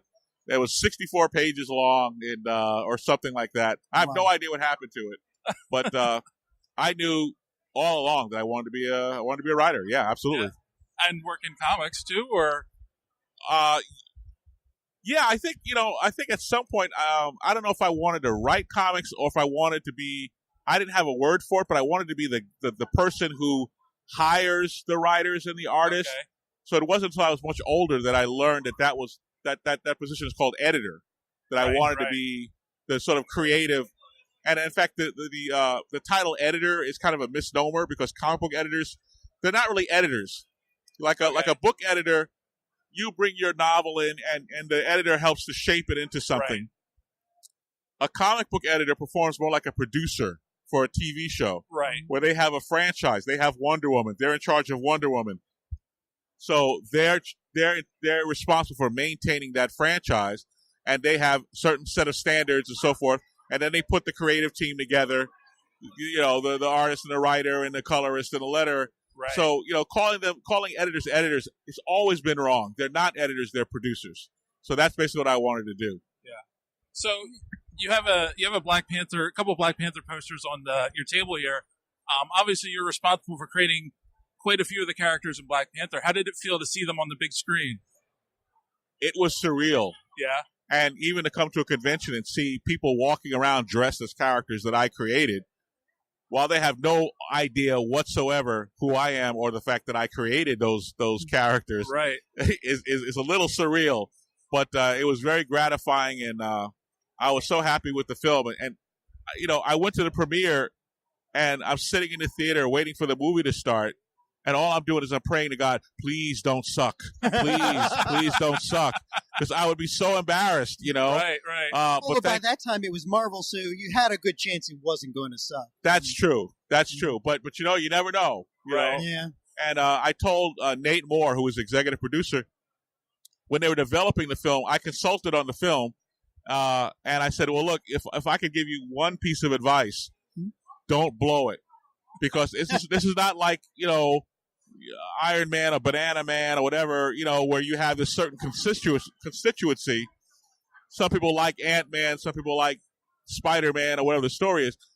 This is Black Panther. Right. All of Black America are watching. Yeah. Yes. You don't want to screw this up. It was hyped up for that, So I was so proud of the film and so absolutely relieved that Ryan Coogler, he really had a great vision for it. And a great ear. It's not just the visuals; it's the sounds, it's the music, it's how he put it all together. Mm-hmm. And that wonderful script from Mr. Cole, Robert Joe Cole. It all just came together. I could not have been happier. I was thrilled. Well, here's something we haven't heard before. So you said you were brought in as a consultant, right? So what is I don't know. Brought in. I got a few phone calls, and we had a few phone conferences. No one was bringing me anywhere. But go ahead. But they did contact you and ask for your opinion on certain things, right? Yes. Like what is that like? And it's nice to hear that Marvel is still, even though they're coming out with these big blockbusters, I think unlike DC, they're actually talking to the authors that have written those characters, their personalities and everything, and actually asking them questions and getting input from them. Well, I think a couple things. One is that Hollywood has finally figured out with the Christopher Nolan films, the Batman trilogy. Right. Yeah. It finally occurred to them, the more seriously they take the subject matter, the more money they make. Mm-hmm. And that every time they go at it in an uninformed way, or when they treat it like farce, like Green Hornet, they lose money. Yeah. So at some point they went, oh, wait, we need to take this more seriously.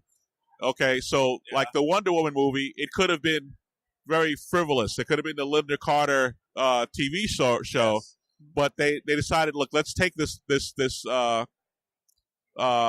legend and really take it seriously. So with Marvel films, it's not unusual for them to consult. I know they consulted Chris Claremont. I know they consulted Steve Englehart. Awesome. So I know that these people had a voice in it. Whether they use our ideas or take our advice, that's a different story. Right. But at least, you got the phone call. Now, quick story about Black Panther is, so I'm talking to Nate Moore, the executive producer, and he says, well, for the villain, we're thinking of using Man-Ape, who became M'Baku in the film, from the gorilla tribe. And he said, but when he said Man-Ape, I was like, excuse me? And he said, Man-Ape. I said, I'm sorry, say again? Man-Ape. And I went, did you say Man-Ape? And he goes, yes, Man-Ape. I said, there's a character named Man-Ape? And he goes, yeah, you wrote him. I wrote a character named Man-Ape? I had forgotten all about the character. Wow. It was the silliest thing I've heard. Man-Ape. I wrote so, after I got the phone, I went downstairs and I went digging through the box, and sure enough, I wrote him. He was right there, Man-Ape. And I thought, well, you don't want to put Man. That's not going to work. It's going to be. And then it's the way it was so brilliant the way they used the character that M'Baku ends up like stealing the show almost. Yeah. Right. Yeah, it was just brilliant the way they used it. You know. So, I mean, that's another thing. In today's world, people have a tendency to go back and look at those things that were created back in the 60s and the 70s. Right. Yeah. With today's filter, and they call them offensive or whatever. What do you think would have happened if they had used Man-Ape instead of M'Baku in the movie? Well, I think the trend for the Marvel cinematic universe, they're taking those cues from the Marvel Netflix universe, where they're just not even mentioning the names of some of these villains. Right. Like even in Iron Man 2, Whiplash shows up. Not once do they call him Whiplash. Yeah. That's true. So that's kind of, and I think that's kind of interesting because it allows this new audience to access these characters. Now, look, us comic book fans, and I'm just as big a geek as anybody else. We know what we're looking at. We know that's Man-Ape up there. Yep. So, but I thought it was wise that what they did with the Black Panther film is they broadened the concept. Yes. If they had strictly shot My Black Panther, they told the story of the prince who becomes king. It's a very universal story. Right. So this is Black Panther's first day on the job in the film. My Black Panther has been king for at least 10 or 15 years because, I took over after Don McGregor's reign. So, he already had all this history. And my Black Panther was very taciturn and he's very dark. He's like, I'm Batman. He's that guy. Right. If they had shot that version of the character, it would have played more like a Christopher Nolan Batman film, and the audience would have been much more narrow. Right. It wouldn't have been as broad or as family friendly as what they came up with. So I thought it was a very wise decision to put a little bit of Mr. McGregor, put a little bit of me, put a little bit of Ta-Nehisi Coates, put a little bit of Reginald Hudlin, a sprinkle of Roy Thomas, and put him in there. Is it how many characters have you created? Because I know. What for the Black Panther? Well, for the Black Panther and in other comics. Oh man, I don't really have a database. I've been writing that comics. Many. Remember, he didn't remember that he created Man-Ape. Yeah. So. Well. No, I didn't create Man-Ape. I built out his backstory. Right. Yeah, I named his tribe the Jabari tribe after my friend Jabari because it was late at night and I need to call him something. And I was like, Jabari. You know. That's how the naming process works. Okay. Yeah. But over the years, I've created most any comic book writer has created dozens of characters. I couldn't tell you how many characters I've created.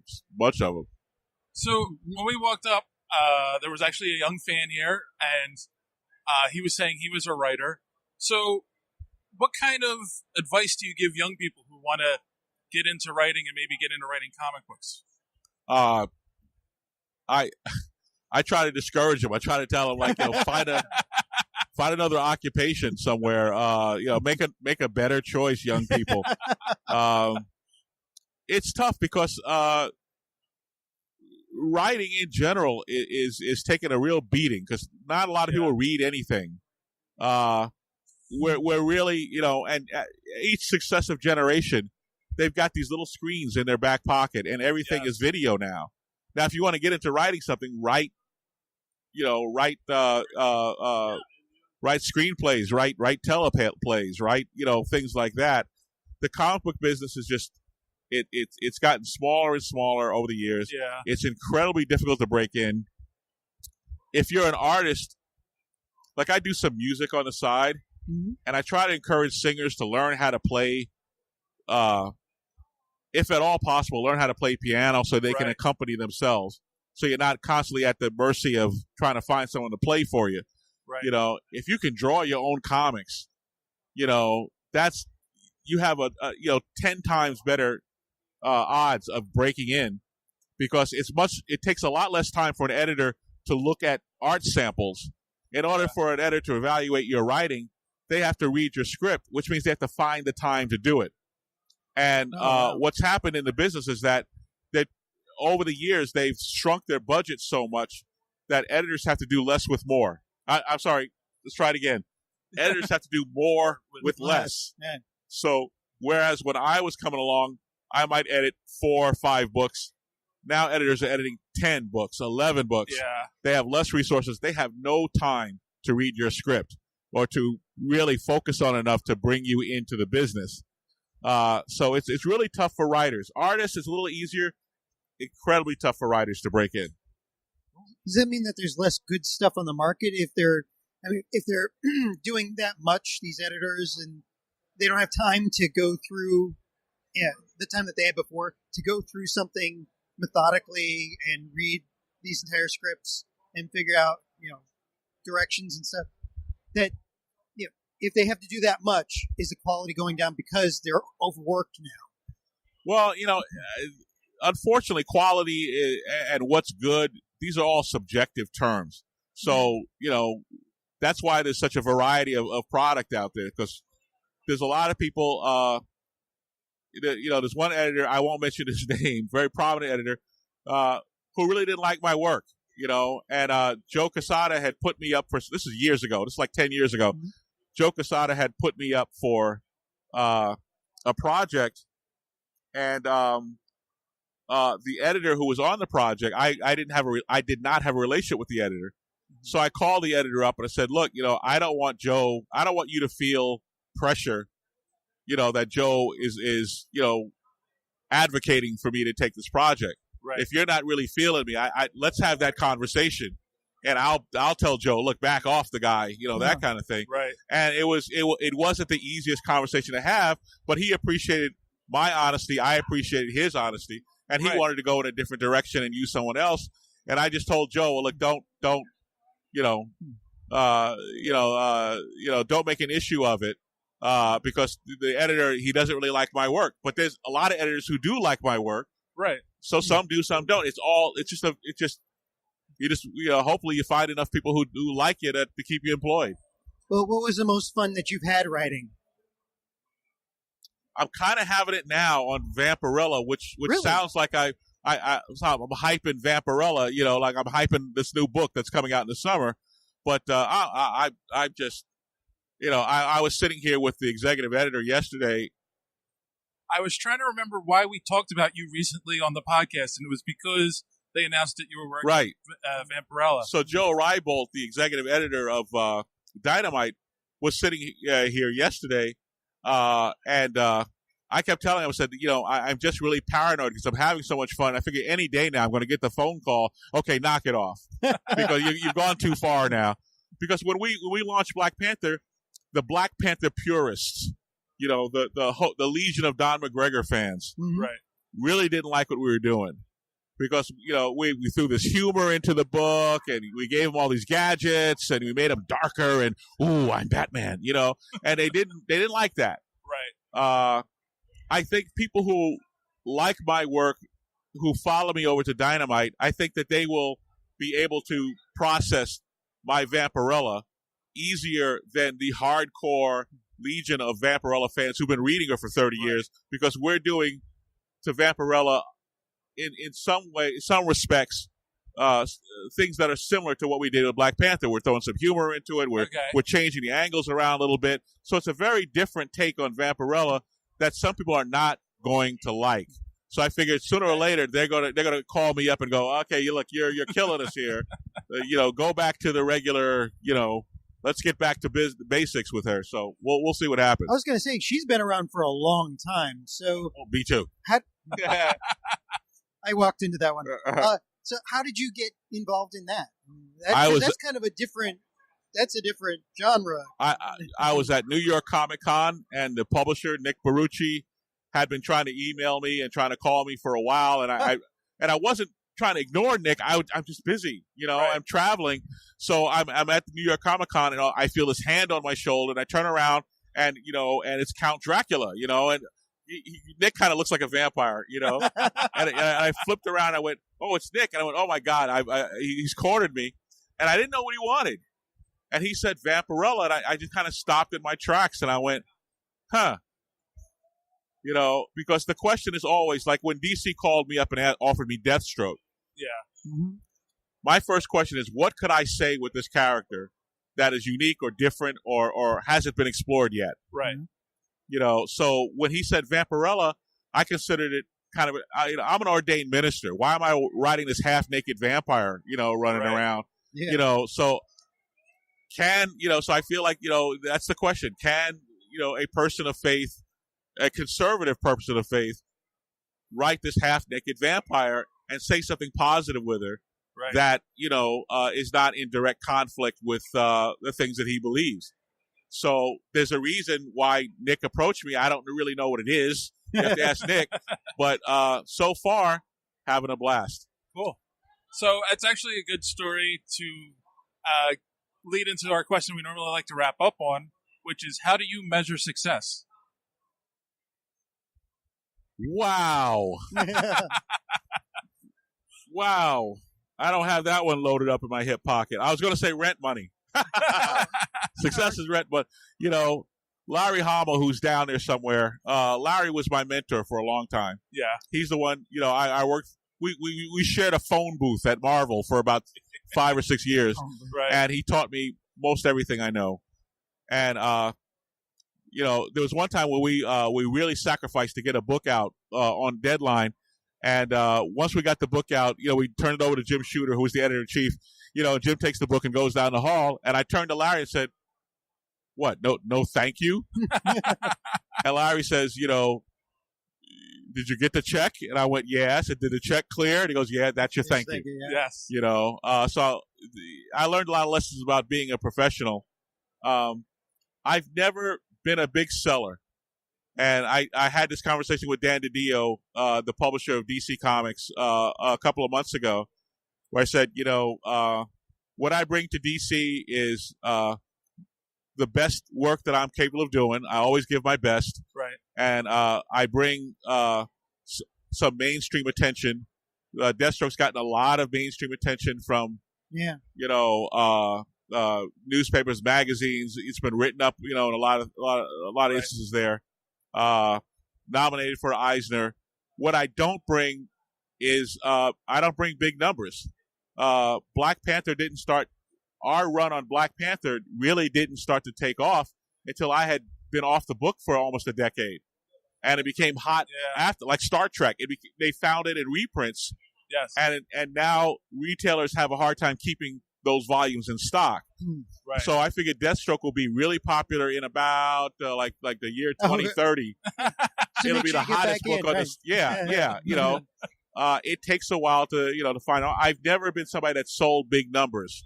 So I have to measure success differently by the satisfaction and the job well done, and ultimately having a volume of work that I can look back on and be proud of. So where can people find what you're working on now, and where would you like them to look for your stuff? Well, Vampirella is, first of all, if you're looking for me, you can find me at ChristopherPriest.com/Amazon. Okay. And that takes you to my page on Amazon. So any comics that you're looking for, they're there. Well, actually, Amazon, that takes you to my novels. Amazon 2, the number 2, Amazon 2. That takes you to the comic book page. Just Amazon takes you to when I'm writing these novels that have nothing to do with comics, and nobody wants to read that crap. So Vampirella will launch at the San Diego convention. Yep. Oh, awesome. Deathstroke is running through issue 50. That'll be our big double-sized finale. That'll be coming out at the end of the year. Batman Deathstroke is a hardcover that was just released, so that's out in stores now. So there's a bunch of stuff going on there. And there's stuff I'm doing for Marvel. Shh, it's a secret. I can't even mention what it is. Damn it. Until they announce it. I can't. Can't. Yeah, we got it. We've seen their ninjas around here, so. Absolutely. But there you go. Thank you very much. Well, thank you for your time, guys. Nice to meet you. All right. I think that pretty much sums up our experience at the Great Philly Comic-Con this year. It was fun. Like, again, it's nice when you meet people in an industry that you like and you look up to, and they end up being really nice people. That's always a pleasant surprise, because we've had the other side too. Yes, we have. But yeah, no, he was great, and he was talking about our equipment and how he does some recording stuff at home. Whoa, Dave, the equipment. I mean, geez, our recording equipment.